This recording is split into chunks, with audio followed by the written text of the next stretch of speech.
Wife and I decided to try for kids last year.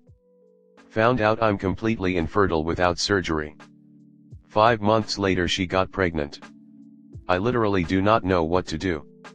My wife and I have been married for 3 years, together for 6. She's always been one of the most amazing people I've ever met. No huge fights, love languages match up, and we're both fairly active people, which has been why we've always had a really strong relationship for so long. That's why this is so difficult for me. We've both been doing pretty well in our careers the last few years. She's in marketing and I work independently as an IT consultant, allowing me to set my own hours and be pretty flexible. We decided last year that we wanted to start a family, her most likely keeping her job full-time and me scaling back to part-time. We've both been anxious but pretty excited to have our own kids. Long story short, I was diagnosed with azoospermia last December. Blockage in the pipes just meant I wasn't actually producing any sperm when ejaculating. It's curable with surgery thankfully, and we finally got it scheduled this July. She's got a high sex drive as do I, so we've still been very sexually active, but there should have been no way I could have gotten her pregnant. She missed her period this week. I couldn't imagine that she might actually be pregnant, right? The babies are bottled in until they get the blockage out. She took 3 tests though, and sure enough they're all positive. At first I was stunned, because this shouldn't be possible. She's never been unfaithful to me in the past and never given me a reason not to trust her. I'm not the jealous type, but I'm literally stuck. The doctors said this couldn't happen.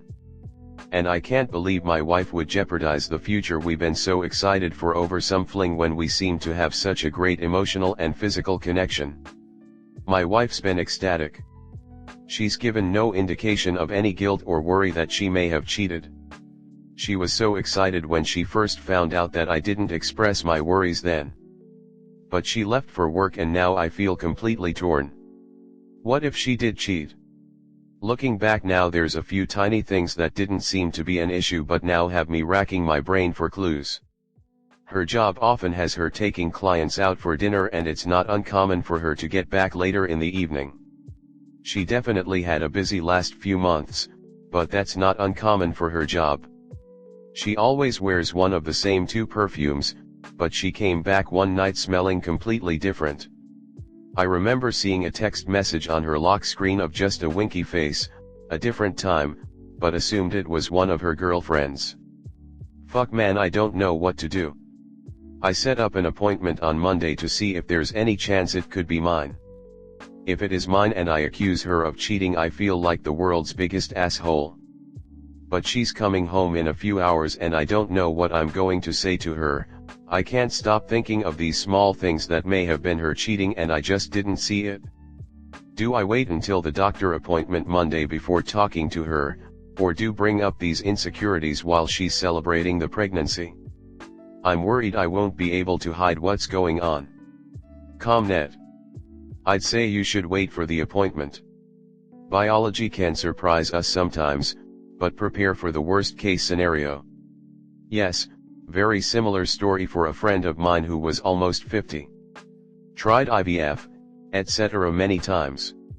They finally told her that it was impossible.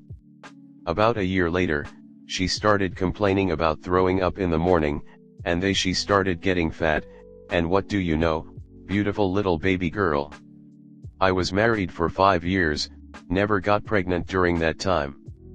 I had been in a few other long-term relationships and had never gotten pregnant. I was told that it would be very difficult, next to impossible, for me to ever get pregnant.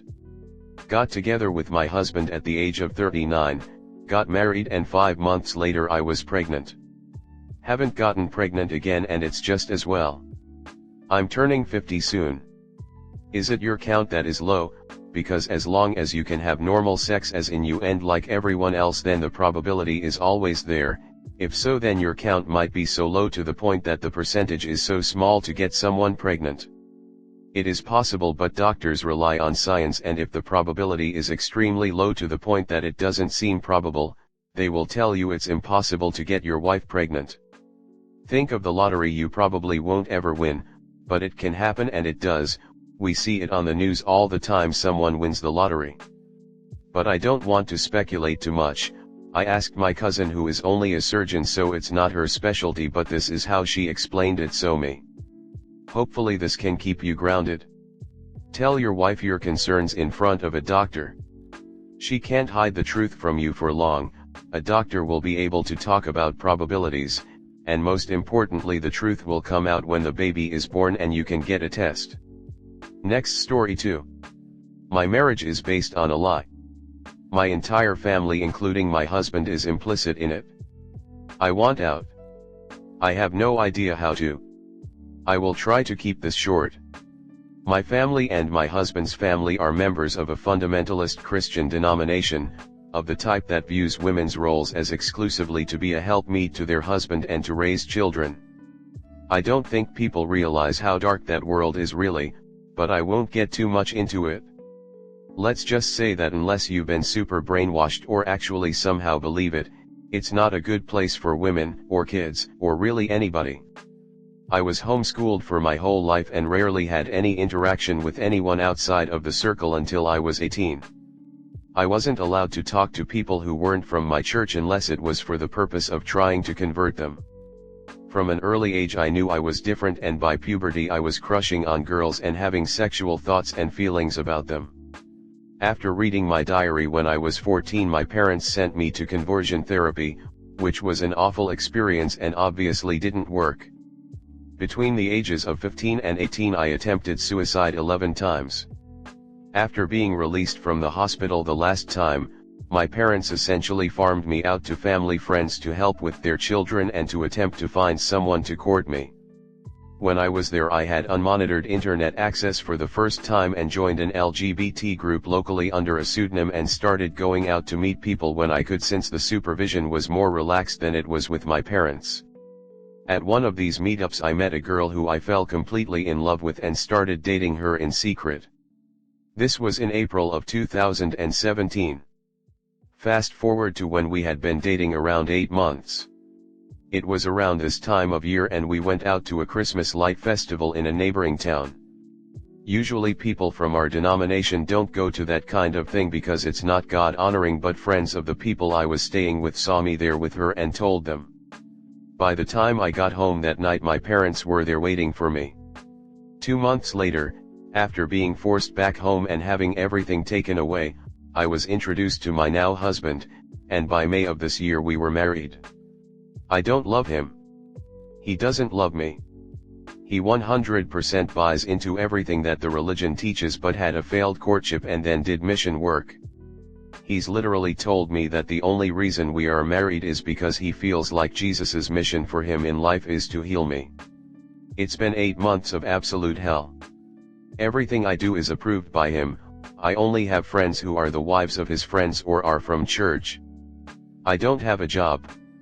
I literally keep a box that I told him was a hope chest and put enough baby things in that he doesn't know I have a tablet and books that I'm not supposed to have.